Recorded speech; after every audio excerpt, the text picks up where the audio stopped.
ሃይ ሰላም፣ እንዴት ናችሁ? የጀግኒት ዩቲዩብ ተከታታዮች፣ ዛሬ ደግሞ እንደተለመደው በአዲስ የወንጀል ታሪክ መጥቻለሁኝ። አብራችሁኝ ስለሆናችሁ አመሰግናለሁ። ያገዛችሁ ይላላችሁ ሰብስክራይብ ላረጋችሁኝ፣ እንዲሁም ደግሞ ላይክ ለምታደርጉልኝ ቪዲዮዎችን አመሰግናለሁኝ። ሌሎቻችሁ ደግሞ እዚህ በኋላ ለምትመጡ ቤተሰብ እንድትሆኑ ጠይቃለሁኝ። ሰብስክራይብ እያረጋችሁ፣ ላይክ እያረጋችሁ፣ ሼር እያረጋችሁ እንድትተባበሩኝ ጠይቃለሁ። እንዲሁም ደግሞ ለእኔ መነሻሻ መበረታቻ ስለሆነ እንድታበረታቱኝ ጠይቃለሁኝ። አመሰግናለሁ። አብራችን ቆዩ። ቪዲዮ ምናልባትም አሁን ካለው ከኛ አሁን ርዕስ ከሆነው ሶሻል ሚዲያውም እያወራው ካለ ሁላችንም መሞቷ ካሳሰበን ልጅ ጋራ ለማገናኘት ሞክሬያለሁ። ማለትም ከቀነኒ አዱኛ ጋራ የዚች ልጅ ታሪክ እንዴት ነው የተፈጸመው፣ እንዴት ነው ወንጀሉ እንደዚህ የሆነው፣ እንዴት ነው ምንድነው የተፈጠረው የሚለውን ለሁላችንም እንቆቅልሽ ሆኖ ያለ ነገር ነውና ምናልባት እስኪ የሚገናኝ ምክንያቱም ወንጀሎች እንዴት እንደሚፈጸሙ እንዴት እንደሚሉ አናቅምና እስኪ ምናልባት የሚመሳሰል ወንጀል ካለ እኛም ዝም ብለን እንዲሁ እንዳንፈርድ ሰው ላይ እንዲሁም ደግሞ የልጅቱም ፍትህ ባክኖ እንዳይቀር ሁላችንንም ያስተምረናል የምንለውን አይነት ቪዲዮ ነው ፈልጌ በደንብ ጊዜ ወስጄ ሰርቼ ያመጣሁላቸው አጥንቼ በደንብ አድርጌ ማለት ነው። እና ይሄ ወንጀል ምንድነው ማድረግ አለብን ሁላችንም። እና ቀነኒ ታሳዝናለች በጣም በወጣትነት እድሜዋ ብዙ ትሰራበታለች በሚባልበት እድሜዋ ባጭር የቀረች በጣም ለጋ የሆነች ልጅ ናት። እና የዚች ልጅ ሞት በጣም ያሳዝናል። ሁላችንንም ያሳዝነልና ደግሞ ያለ ፍትህ በዛሬ ደግሞ ተጨምሮ ያለ ፍትህ መቅረት የለበትም። ሁላችንም ለፍትህ መረባረብ አለብን። ሁላችንም ይች ልጅ ፍትህ እንድታገኝ ማድረግ አለበት። ከሷም አልፎ ደግሞ ቤተሰቦቿ በጣም ጸጸት ውስጥ ናቸው ያሉት እንደምናየው እንደምንሰማውና ጸጸታቸው ላይ በጣም ብዙ ነገር ባናረግ ሶሻል ሚዲያው ላይ እንዳለ ግማሹም ሳፖርት እንደሚያደርገውም ግማሹም ደግሞ ሌላ ነገር ሚል ያለ አይጠፋምና በመሀል ላይ እነዚህ ሰዎችን ባናስቀይማቸው በመሀል ላይ ባይጎዱ ከሀዘናቸው በልጦ ደግሞ እንደዚህ አይነት ነገሮች ላይ ችግር እንዳንፈጥር ብንጠነቀቅ ሁላችንም የምናወራውን የምናየው የምንሰራውን ብዬ አሳስባለሁ። በተጨማሪ ደግሞ ምንድነው እች ልጅ ወንጀል ሲፈጸም መጀመሪያ የሚያዘው ከጎን ያለ ሰው ነው፣ ባለቤት ነው ወይም ደግሞ በሰዓቱ የነበረ ሰው ነው። በሰዓቱ የነበረው እሱ ነበር፣ ተይዟል። ነፃ የሚያወጣ ነገር ካለው ወንጀሉን ካልሰራ በቃ እንስጥ ፍርዱን ለዳኞች፣ እነሱ ይመርምሩበትኝ። በደንብ አድርጎ የምታውቁትን ዶክመንት ያላችሁ እየሰጣችሁ ነገሮችን ፍትህ እንዲያገኙ ማድረግ ቢቻል ጥሩ ነው ባይነኝ በእኔ በኩልና ይሄ ወንጀል የተወሰነው ከእሷ ጋር የሚመሳሰል አይነት ወንጀል የተፈጸመውና ይህን ወንጀል እናይና ከቀነኒም ጋር የነበሩት ወንጀሎች ሁላቻችንም ስለምናውቃቸው የተገኙት ማስረጃዎች የተሰጡት ሁኔታዎች ከዛ በኋላ ደግሞ እናያባቸዋለን፣ እናወራባቸዋለን። እናንተም በራሳችሁ ዲፋይን ታደርጓቸዋላችሁ ማለት ነው። እና አብራችሁ ቆዩ። አመሰግናለሁኝ።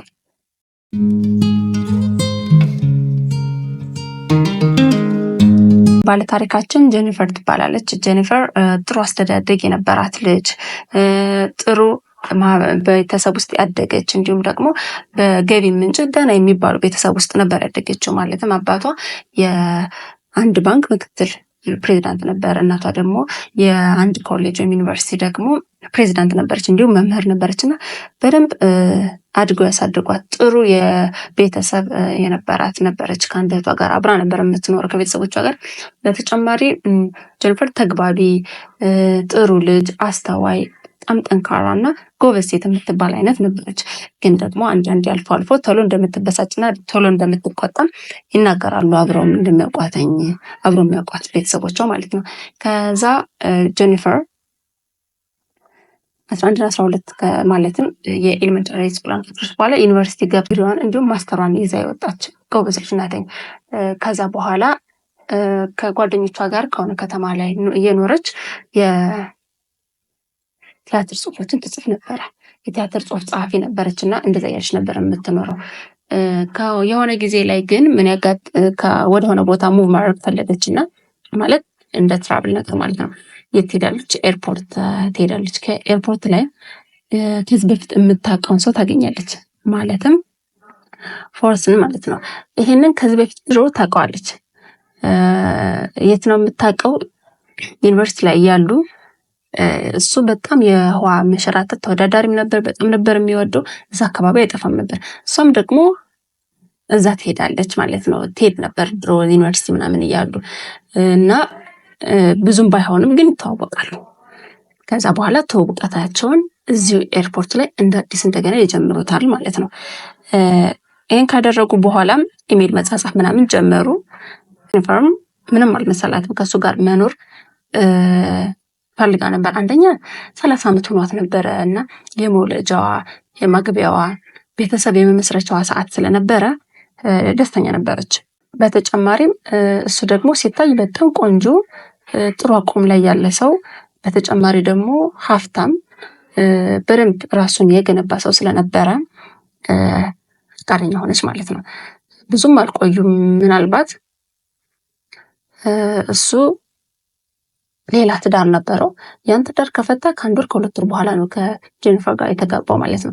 እሱ ደግሞ በጣም የቢዝነስማን ሆኖ አለኝ። በተጨማሪ ደግሞ በጣም የሚያምር ተክለ ሰውነት ነው ያለው። ቢዝነሱ ላይ በደንብ ራን እያደረገ ነው። ፎር ግሩፕ የሚባል እንትን ነበረው የሪል ስቴት መሸጫና በጣም ሌግዠሪ የሆኑ ቤቶችን እየሰራ ይሸጥ ነበርና በጣም አሪፍ ላይ ያለ ሰው ነበር። በጣም የገቢ ምንጩ በጣም ጥሩ የሆነለት ሰው ማለት ነው። ከዛ እሷም አብረው መኖር ጀመረች። አብረው መኖር ከጀመሩ በኋላ 2004 ላይ ነው አብረው መኖር የጀመሩት ማለት ነው። ትዳራቸው መግፋት ይጀምራሉ። አብረው እየኖሩ 5 ልጆችን ያፈራሉ ማለት ነው። 2 መንትዮችን ማለት ነው አብረው። ከዛ ከነዚህ 5 ልጆቻቸው ጋር ጥሩ ኑሮ እየኖሩ ነበረ። ከዛ እሷም ደግሞ ምንድነው ነገሮችን ትታ ልጆቿን በደንብ እያሳደገች ነበረ። ነገር ግን 2016 አካባቢ ትዳራቸው ጥሩ ይሄዳል ነበረ። ጥሩ ላይ አልነበረም። በቃ የመንገጃገጭ ነገሮች ነበሩት እና ደስ አይሉም ነበረ።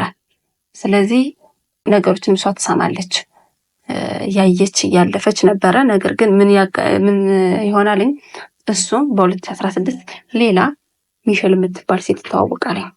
እሱም እንዲሁ ሚዲያ ላይ ያለች ሰውና በደንብ ሀብት ያላት ጥሩ ገቢ ምናምን ያላት ሴት ነበረች። ከእሷ ጋር ይገናኛል እና ጄኒፈር አንዳንድ ነገሮች ማየት ትችላለች በእነዚህ ጉዳይ። ከዛም መፋታት ፈልጋለች። ግን ደግሞ በባህሪው ባለቤቷ ምንድን ነው ማሸነፍን በጭራሽ የማይወድ ነገሮችን በጉልበቱ የሚይዝ አይነት ሰው ነበረ። በተጨማሪ ደግሞ እኔ ማንም ያሸንፈኛል ብሎ የማያምን አይነት ሰው ነበር እና እሷ ፈራች። በጣም ለመፋታት ለመጠየቅ አብሮ በጣም ትፈራ ነበረ። ምክንያቱም አንዳንዴ ከቤቶች ያልሆኑ ነገሮችን ያደርግ ነበር። የልጁ አሳዳጊ ለብዙ ዓመታት አብራት የኖረችው ላውራ ታወራለች። እንደዚህ ላ ነበር የተናገረችው። ምክንያቱም አንዴ በጣም ቤት ውስጥ ድምፅ ይሰማ ነበርና ምንድን ነው ብለን ስንወጣ እሷ በር ይዛ ትስብ ነበር በውጭ በኩል። ከዛ በኋላ እየተሯሯጡ ምናምን ነገር እንዲህ አይነት ነገር ተፈጥሮ እንደሚያውቅ እዛ ቤት ተናግራለች። ከዛ ጄኒፈርም ብዙም አልቆየችም፣ ትወጣለች ከቤት ማለት ነው። ከቤት ወጣ ሌላ ቦታ መኖር ትጀምራለች። 5 ልጆቿን የዛን ጊዜ ምን ያደርጋል ባለቤቷ ደውሎ ለ911 ባለቤት የጠፋችኝ ልጆቻችንንም ማግኘት አልቻልኩም እነሱንም እሷንም እና ምን ተፈጥሮ ነው ብሎ ያው እንደሚያስብላት ምናምን ለማስመሰል ነው የሚባለውና ይጠይቃልኝ። ከዛ ችግር የለም በቃ እኛ እናስተካክላለን፣ እኛ እናያታለን፣ እኛ እንፈልጋታለን ብለው ፖሊሶችም ይነግሩታል ማለት ነው። ግን ይሄ ምንድነው ሲያስመስል ነው የሚባለው። ምክንያቱም እሱ በህይወቱ መሸነፍን የማይፈልግ አይነት የሆነ ጠንካራ ምናምን አይነት ነገር ነው ራሱ የሚፈልግ። እውነት ነው በቢዝነሱ በጣም አሪፍ ሰው፣ በጣም ሀምብል፣ በጣም የሚገርም አይነት ሰው ነው። በዚህኛው በኩል ግን አይደለም።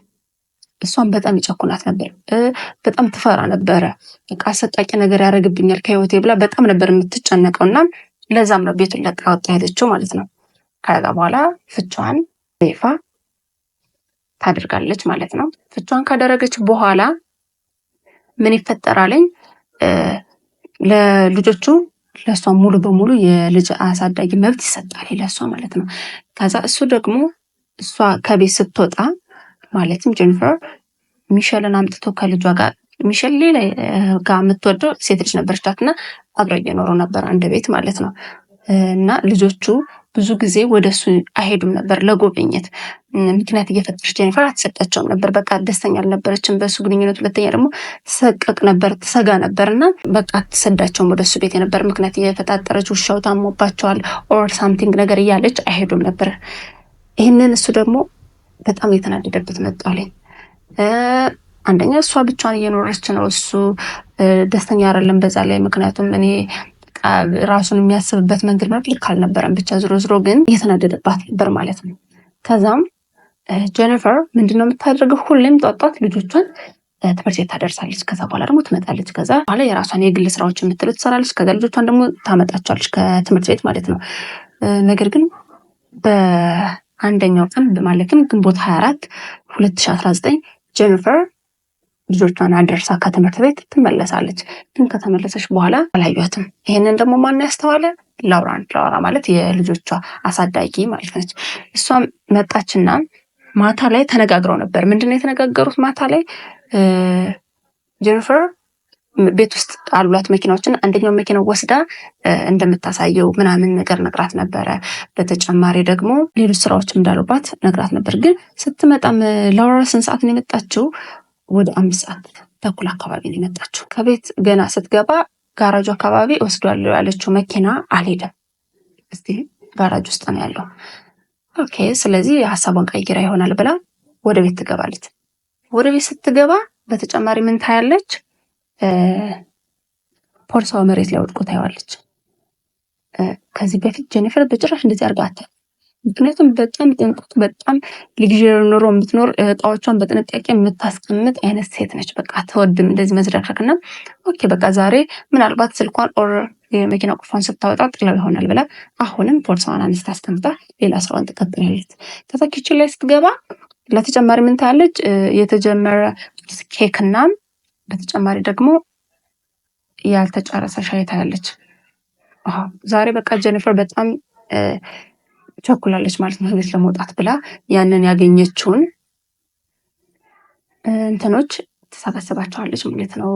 እቃዎች ታጸዳዳቸዋለች። ለማጸዳዳት በጥብጥም አድርጋ ታስቀምጣቸዋለች። ከዚህ ላይ ግን አንዴ ላስቸግራችሁ፣ ሰብስክራይብ እያደረጋችሁ ነው? ይቅርታ ሰብስክራይብ ካላረጋችሁ ሰብስክራይብ አድርጉኝ። ምክንያቱም ቪዲዮዬ በደንብ እንዲታይና ደግሞ እናንተ ለወደፊቱ ደግሞ ቤተሰቦች እንድትሆኑ ማለት ነው። በዛውም ደግሞ ላይክ አድርጉልኝ ማለት ነው። አመሰግናለሁ። ታሪካችንን እንቀጥላለን። ምንድነው? ከዛ ያንን ያነሳችውን ሻይዋን ለማጽዳት ትሞክራለች ማለት ነው። ጠረጴዛውን ለማጽዳት ስትሞክር የማጽጃው የጠረጴዛው ሶፍት ማጽጃ ግን አልቋል። የለም ኦኬ ምናምን ብላ ሌላ ልታመጣት ወደ ውስጥ ትገባለች። ከውስጥ ስትገባ እሷ ላስት ናይት ማታ አይተዋለች ስትሄድ ማለት ነው። 12 ነው የነበረው። ነገር ግን ያገኘች ከ12 ውስጥ 2 ነው። ሌላው በሙሉ 10 የለም። በጣም ነው የተገረመችው። እንዴት ምን አይነት ጽዳት ቢገጥማት ነው ጄኒፈር ይሄን ሁላ ማጽጃ የጨረሰችው? ግራ ገባት። አሁን ላይ በቃ ወደ መጠርጠሩ እየሄደች ነው። ነገሮች ልክ ያልሆኑ እንደሆኑ እየገባት መጣ። ነገሮች በጣም እየተደጋገሙባት ነው፣ ልክ ያልሆኑ ነገሮች ማለት ነው። ይሄን እያሰበች እያለ መደወል በቃ ወይ ለእናቷ ኦር ለፖሊስ እያለች ያለ እንደገና በተጨማሪ ደግሞ የቀጠሮ ነበራት ማለት ነው። የምን ቀጠሮ?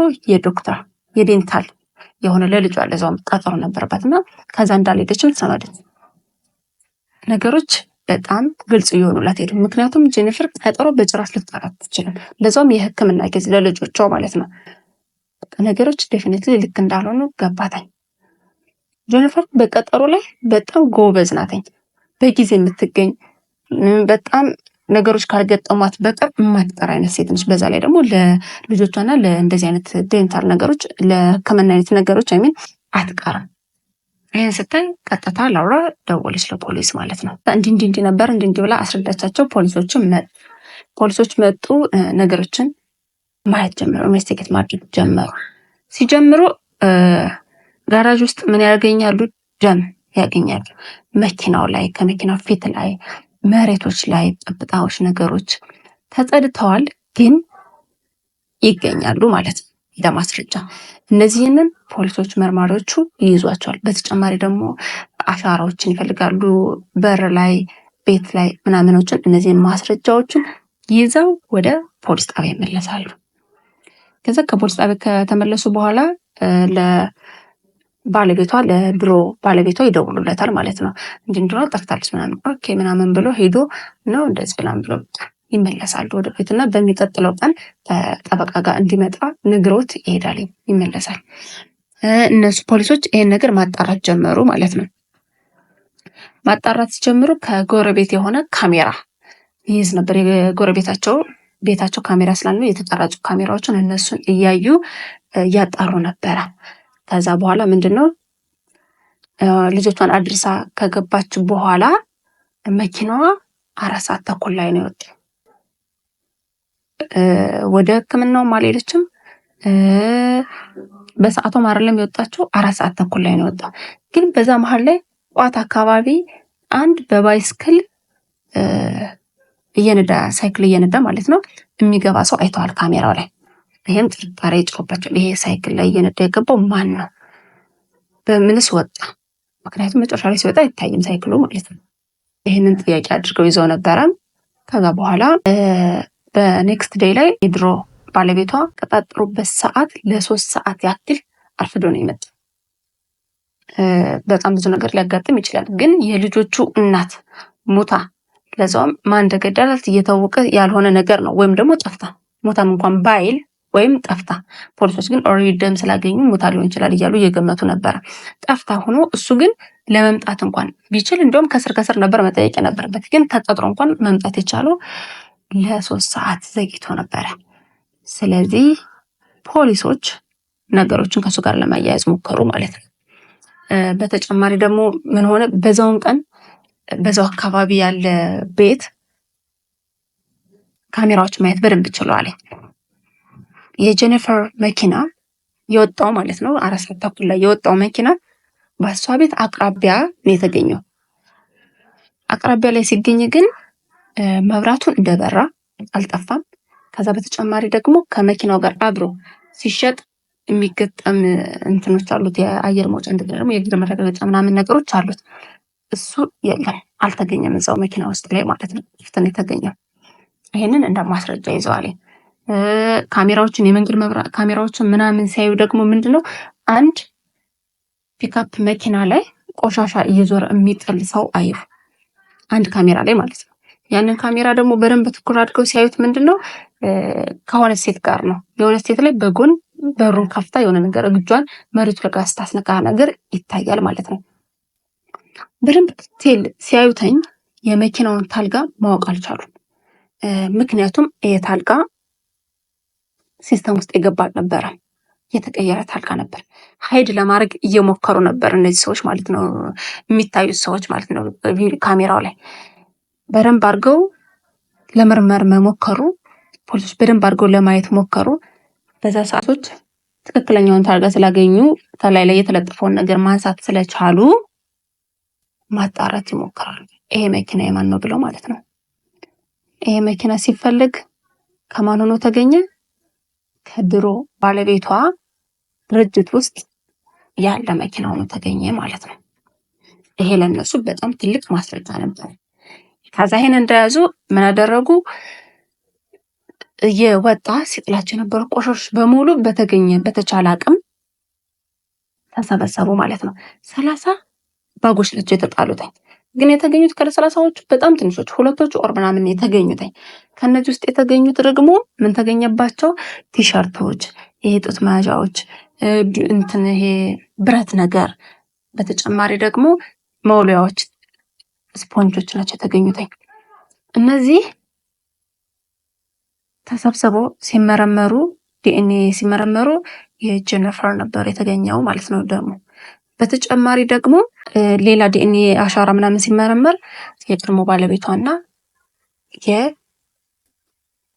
የቀድሞ ባለቤቷ ሚስቱ አብሮ ይገኛል ማለት ነው። ዲኤንኤ አሻራቸው እዛው ላይ ማለት ነው። የሚሸል አብሮ አንድ ላይ ይገኛል።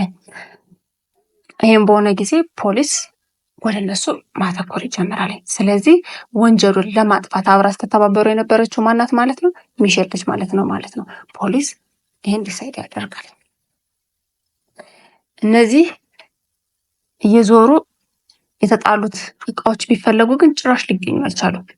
በጣም ብዙ በጣም ፈለጉ፣ አላገኟቸውም።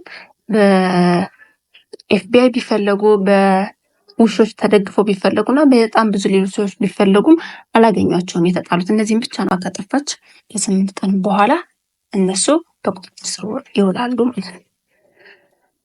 በቁጥጥር ስር ከዋሉ በኋላ ነገር ግን ብዙ ቀን አልቆዩም እስር ቤት። ከ2 ቀን በኋላ ተፈቱ። ምክንያቱም ጠንካራ ያለ ማስረጃ ያላቸው፣ በዛ ላይ ደግሞ እነሱ በደንብ ብር አላቸው። በደንብ በጣም ትልልቅ ጠበቆች ነው የቀጠሩትኝ። ስለዚህ $500,000 አስይዘው ዋስ ማለት ነው ተፈቱ ማለት ነው። ሚሼል በአንደኛው ቀን ነው ከፍላ ያወጣቸው። ምክንያቱም እሷ በጣም አሪፍ ነች። በዛ ላይ ደግሞ ቤተሰቦቿ ደህና ናቸው። በደንብ አሪፍ ኑሮ ላይ የሚኖር ናቸው። ሁለተኛ ደግሞ እሱም ጋር ስትገናኝ በቢዝነሶች ምናምን በደንብ ትሰራ ነበርና አሪፍ ላይ ያለች ሁኔታ በአንድ ቀን ነው ከፍላ ያወጣቸው። ነገር ግን የእሷ የቀድሞ ባለቤቷ መክፈል አልቻለም እና ለ10 ቀን እስር ቤት ውስጥ መቆየት ይችላል ማለት ነው። በዚህ ምክንያት 10 ቀን በኋላ ግን ከፍለው ወጣሉ ማስረጃዎች። ምክንያቱም ማስረጃዎች በደንብ ስላልተጠናከሩ ተብሎ ማለት ነው። እና ከዛ በኋላ ነው በደንብ ማስረጃዎች የተጠናከሩ የመጡት። ምንድነው የተደረገው? አንደኛ በሳይክል የገባው ሰውዬ ወደ ቤቷ እሱም ሆነ እንደሆነ መጠርጠር ጀመሩ ፖሊሶች። ቢኮዝ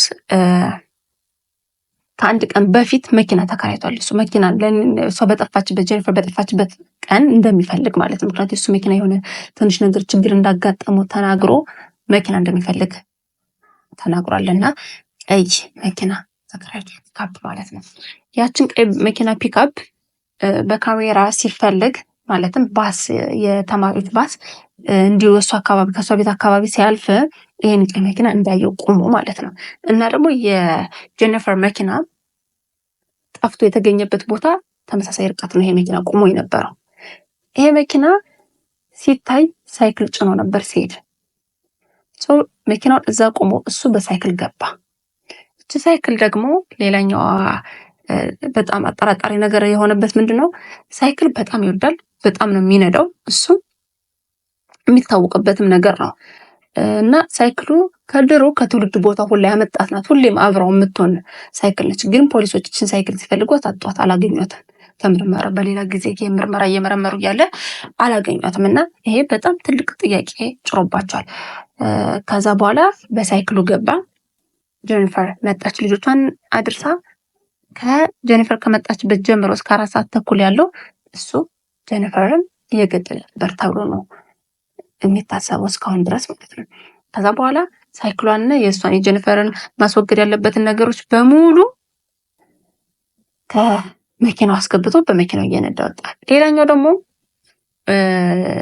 ፖሊሶች ምንድነው ያገኙት? በዛን ጊዜ ቤቱን በሚፈትሹበት ጊዜ ዲኤንኤው ወይም ደግሞ የአሻራው የበሮቹ አሻራ በሙሉ ይመሳሰሉ ነበረ ከሱ ጋር ማለት ነው። እሱ ደግሞ ከተፋቱ በኋላ ቤት ሊጠይቃት ሂዶ አያውቅም።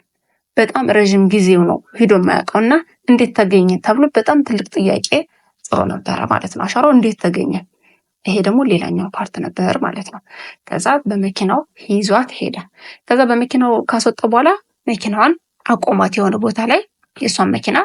ከዛ በእነሱ መኪና ላይ ጥነው ቆሻሻውን ይጥሉ ጀመር ማለት ነው። እንደዛ ነው ያደረጉት። ቆሻሻ እየጣሉ እያለ ነው ሚሼል እየተባበረች የነበር።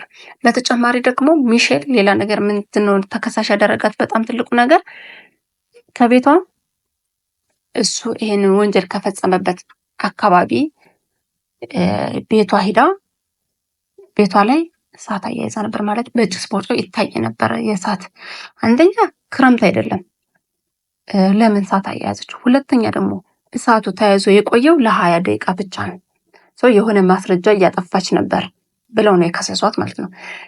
በተጨማሪ ደግሞ እሷ እንትኑ ከመድረሱ በፊት አደጋው ካሜራ ሆነ በድጋሚ ከነሱ ቤት አካባቢ ሌላ ካሜራ ሲታይ ምን ይሆናል? ታይታለች። ሱቅ መሸጫ አካባቢዎች ምንድነው የታየችው? ስፖንጅ፣ ማጽጃዎች፣ መወልወያዎች ነገሮችን ስትገዛ ማለት ነው። ይሄ ሌላ እንደ ወንጀለኛ የሚያስይዛት ነገር ተገኝቷል ማለት ነው። ይህን ነገሮችን በደንብ ነው የተጠናከሩት ማለት ነው። በዛ በመቀጠል ደግሞ ምን ይሆናለኝ? ይሄ የሆነ ግን እነሱ እንትን ይላሉ፣ ፍርድ ቤት ይሄዳሉ፣ ይከሰሳሉ። ከዛ በኋላ በዋስ ይለቀቃሉ። ይሄዳሉ በደንብ ስላልጠነከረ ማለት ይለቀቃሉ። እንደገና ደግሞ እንደዚሁ እያሉ ሁለቴ ምናምን ተመላልሰዋል። አንደኛው ደላስት የመጨረሻው እንትኑ ውሳኔያቸው ግን ገና ነበር ማለት ነው። ከዛ በኋላ ምንድን ነው ያደረጉት?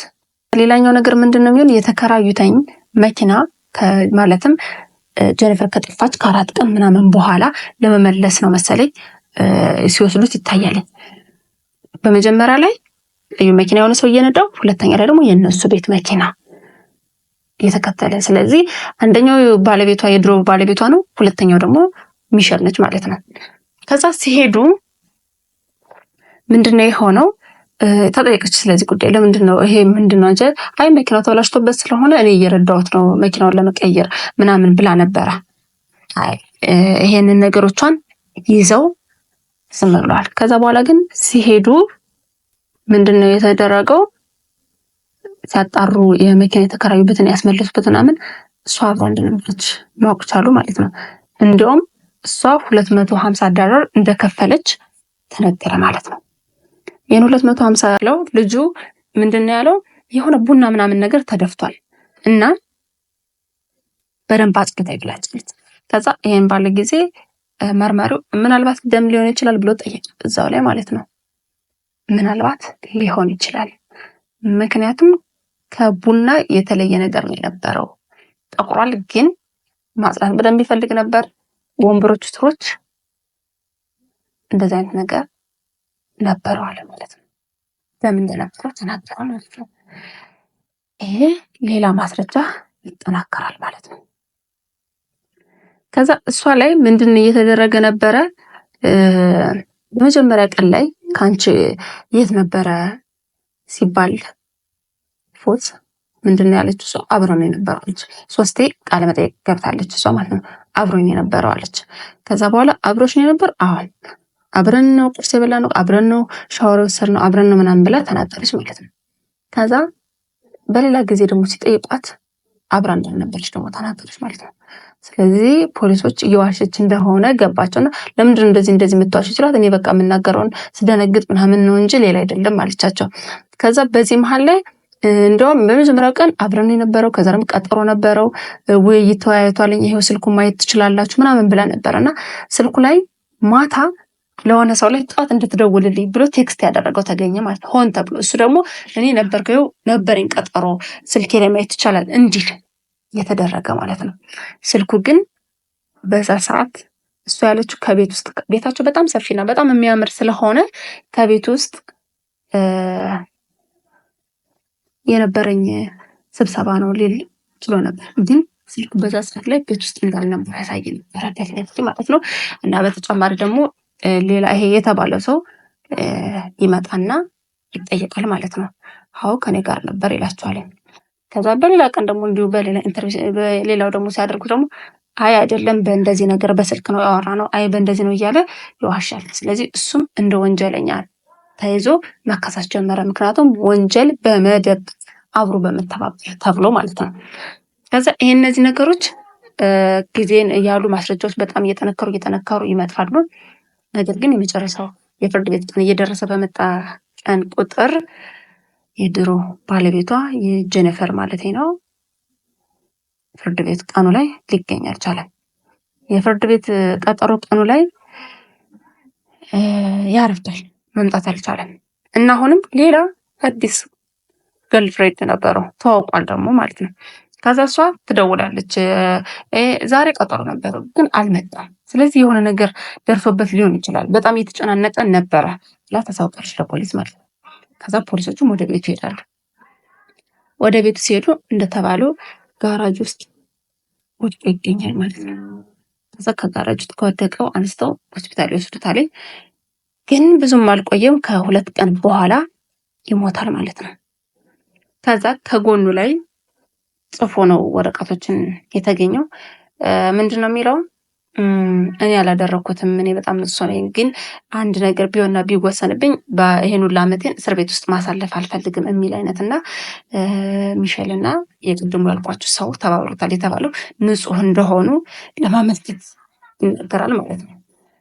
ይህንንም ይዘው ተቀብለው ይሄዳሉ። ፖሊሶች። ከዛ ከብዙ ጊዜያት በኋላ ማለትም እሱ ከሞተ ከሆነ ጊዜያት በኋላ የሚሸር እንትን ይቀጥላል ማለት ነው።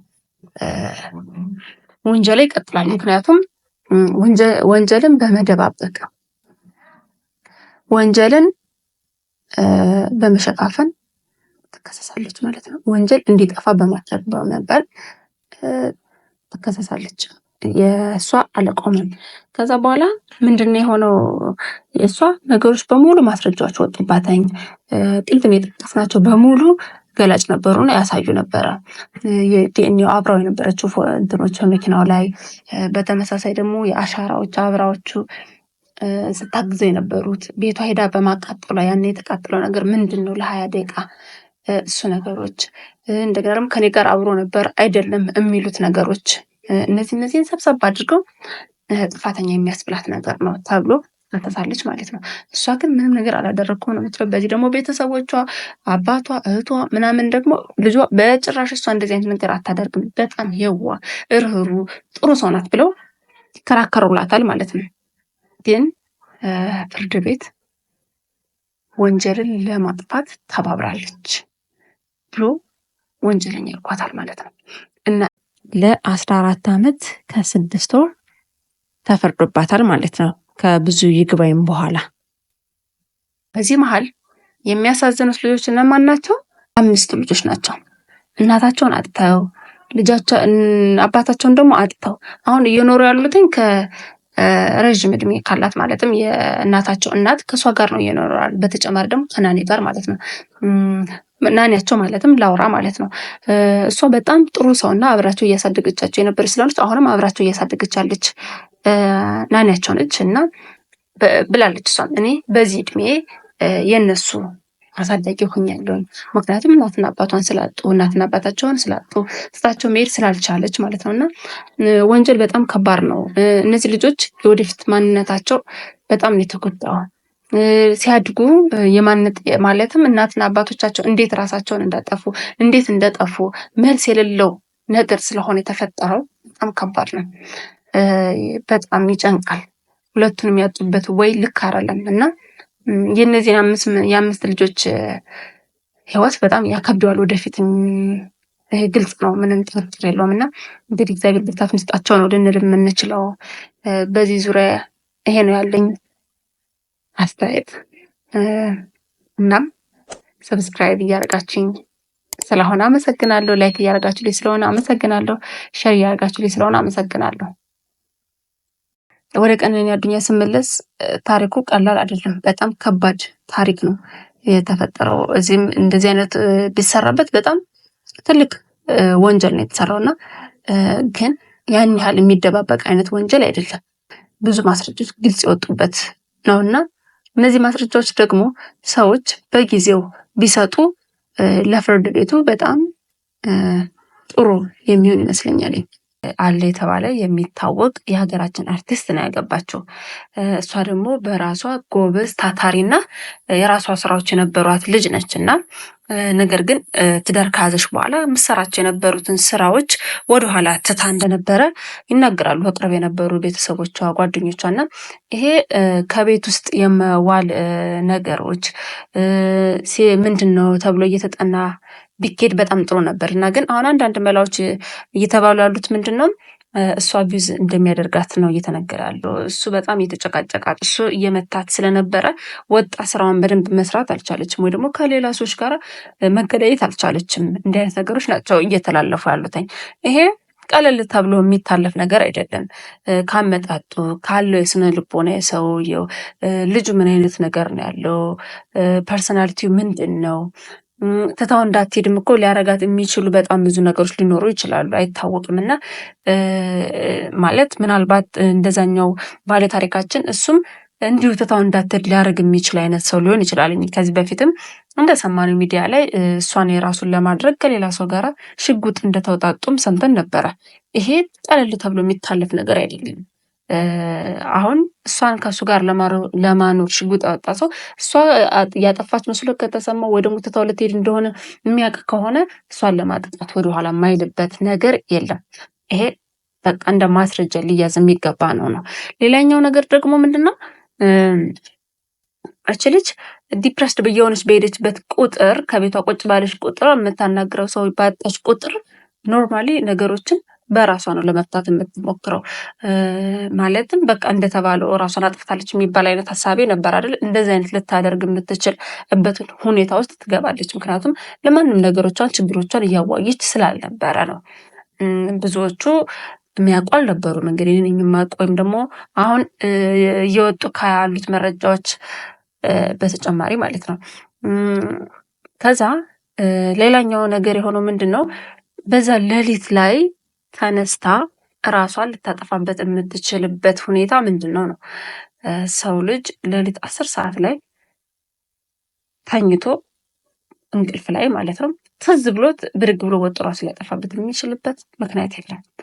ወይም ደግሞ እንደተባለው እሱ የሌላ ስራ ነበረ ኮንሰርት ምናምኖችን ነገሮች የሌሊት የሚሰራቸው ስራዎችን ሰራርቶ ሲመለስ ተጋጭተው ተጣልተው ሲወጣ ከሆነ እሱ ከሆነ ጭቅጭቅ ተፈጥሮ ኦር ምናምን ሊሆን የሚችለው አብዛኛውን ነገር ወደ ጻር የሚጠቀው እሷ እንዲሁ ኖርማሊ በሌሊቱ ተነስታ እንደዚህ የምታደርግበት ነገር ይኖራል ተብሎ አይታመንም። ሌላኛው ደግሞ አሁን የቤታቸው አጋዧ ነበረች የእሱ ቤተሰቦችም አሉ ይባላልኝ እና እነዚህን ሰዎች ፍርድ ቤት ሊጠይቃቸው ይገባል ወይም ደግሞ ፖሊስ ሊጠይቃቸው ይገባል። ማለት ጥያቄ ነገር ማለት ነው። በደንብ ከነሱ ሊሆን ስለሚችል የሚገኘው ምክንያቱም እነሱ ከሆነ ያዩ ኤቭሪቲንግ ነገር ሊያዩ የሚችሉት እነሱ ናቸው እና ይህን ነገሮችን በደንብ ከነሱ ጋራ ፖሊሶች ምርመራ ሊያደርግባቸው ይገባል ነው እና ፖሊሶች ደግሞ ከቤት የሄዱበትኝ እና ምርመራ ላይ ከሄዱበት በጣም ሌት አድርገዋል። በጣም ዘግይተው ነው የሄዱትኝ። ምክንያቱም እነሱ ሲሄዱ ቤቱ ተወልውሎ ነበር ነው የሚባለው፣ ተጸድቷልኝ እና ብዙ ማስረጃዎች ሊጠፉ ይችላሉ። ይሄ ምንም ጥርጥር የለውም። አይደለምና ብዙ ሰዓት ተቆይቶበት ሂዶ በዛው ሰዓትም ነገሮችን ማግኘት በጣም ከባድ ነው። ምክንያቱም ሆን ተብሎ ስለሚሸፋፈኑና ስለሚደበቁና ፖሊስ ዘግይቶ ስለሄደ ነገሮችን ማግኘት አልቻሉም ማለት ነው። ሌላኛው ግን ባለ ነገር ላይ ሲሞካክሩ መረጃ ለማግኘት ይሄ ምንጣፉ ደም ነክቶ የተገኘው ምንጣፍ እንደ ትልቅ ማስረጃ የሚያዝ ነገር ነው። ይሄ ቀላል አይደለም። አሁን እኛም ብዙዎቻችን ዝም ብለን ልናልፈው የሚገባ አይደለም እና ብዙም እየተወራ ነው ያለው ይሄ ነገር። ምንጣፉ ትልቅ ማስረጃ ነው። ልጅቱ በምን ኬዝ እዚህ ላይ ራሷን ደብድባ ወይም መታ ደምታ ራሷን እንደገና ድጋሚ ልትወረውር አትችልም።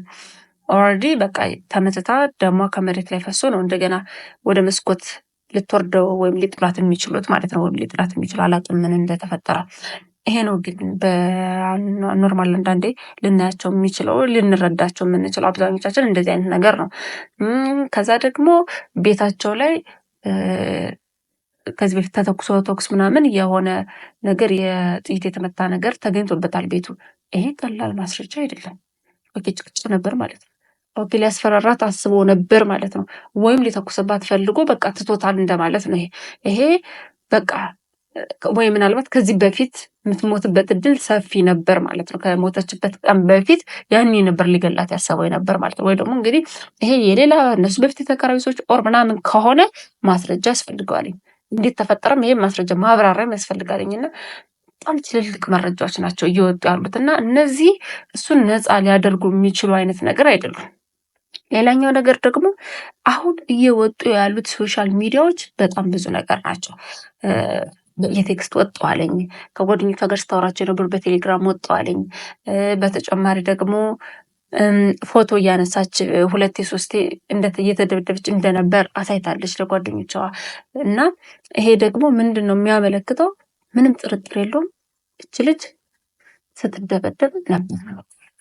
ይሄ ምንም ያን ያህል ከባዱ ነው አይደለም። እውነት ለመናገር ወይም ደግሞ አይናችንን ጨፍነን በቃ አይደለም ብለን ካላመን በቀር እች ልጅ በቃ ስትደበደብ ነበር። ማስረጃዎች አሉ። ደግሞ እባካችሁ ራሳችንን ለራሳችን መቆም ያለብን፣ ራሳችንን መብታችንን አስጠብቀን ተያይዘን መቆም ያለብን።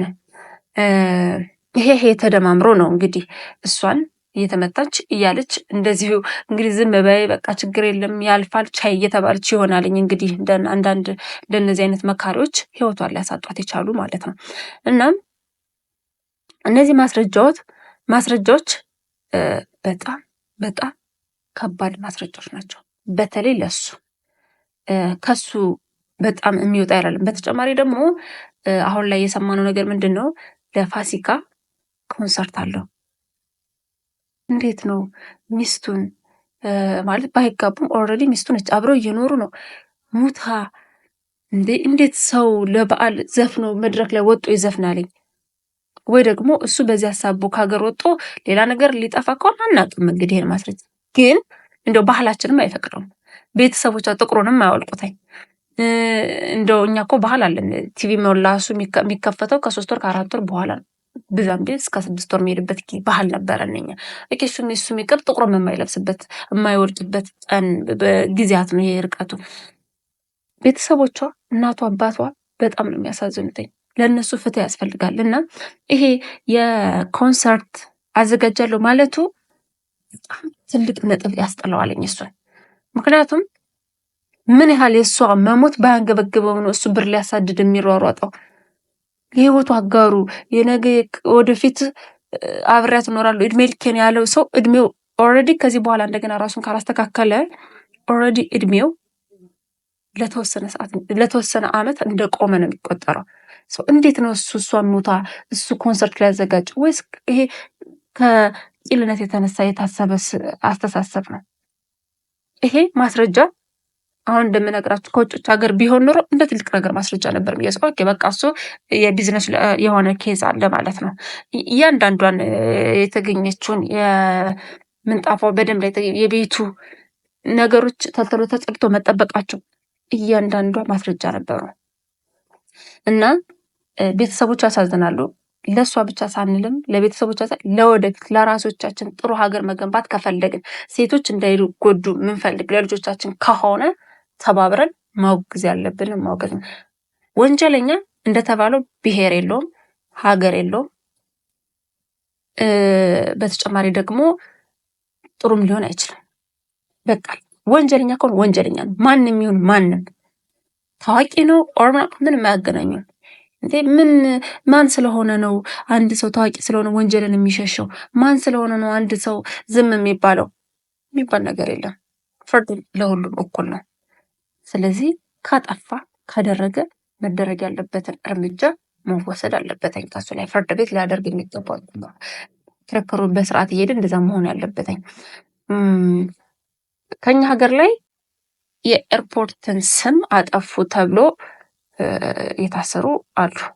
በጣም ብዙ ጊዜያቸው ነው። አሁን ትንሽ ከቆዩ እንግዲህ ወደ 10 ምናምን ወራቸው ሊሆን ነው ማለት ነው። እነዚህ ልጆች ኤርፖርትን ስም አጠፉ ተብሎ ነው አይደል የተያዙትኝ? ጥሩ ነው። እሺ በቃ ህጉ እንደዚህ ከሆነ የሚሄደው ሂዶ ሰው ልጅ ህይወት ጠፍቶ ግን የመጀመሪያ ደረጃ ተጠርጣሪ ተብሎ ተይዞ እንዲሁ በቀላሉ ሊተው አይደለም። በቃ ይመርመር፣ ነፃ የሚያወጣው ነገር ከሆነ ይወጣልኝ ነው። ስለዚህ ሶሻል ሚዲያ ላይ ያላችሁ ሰዎች ድምፅ መሆን የምችል ከሆነ ሁኑ፣ መሆን የማትፈልገው ከሆነ ደግሞ ዝም ብላችሁ ቢታለፍ ባይነኝና እነዚህ ነገሮች ከአጫጭሮች ቢያዙ እንደዚህ ናቸው። ካላጠፋ ምንም ካላደረገ ከሱ ጋር የማይገናኝ ከሆነ ተጣርቶ ይወጣል ማለት ነው። ግን ጊዜ መስጠት አለብን ለመርማሪዎች እኛ ከዳር በአጠቃላይ ሁለቱንም ወንጀሎች እንዳየናቸው ነው። የመጀመሪያው ፍርዱ ያለቀለት ነው። ሁለተኛው ደግሞ ገና ኬዝ ላይ ያለ ነው የኛው የቀነኒ አዱኛን እና ሁላችንም ለፍትህ እንተባበር፣ ሰላም እናስፍን፣ ድምፅ መሆን ላለብን ድምፅ እንሆን። እስካሁን የነበረን ቆይታ ይሄን ይመስል ነበረ። ሰብስክራይብ ስላደረጋችሁኝ አመሰግናለሁ። ላይክ ሼር መደረጉንም አትርሱ። ከጎን የሆናችሁ አበረታቱኝ። መልካም ጊዜ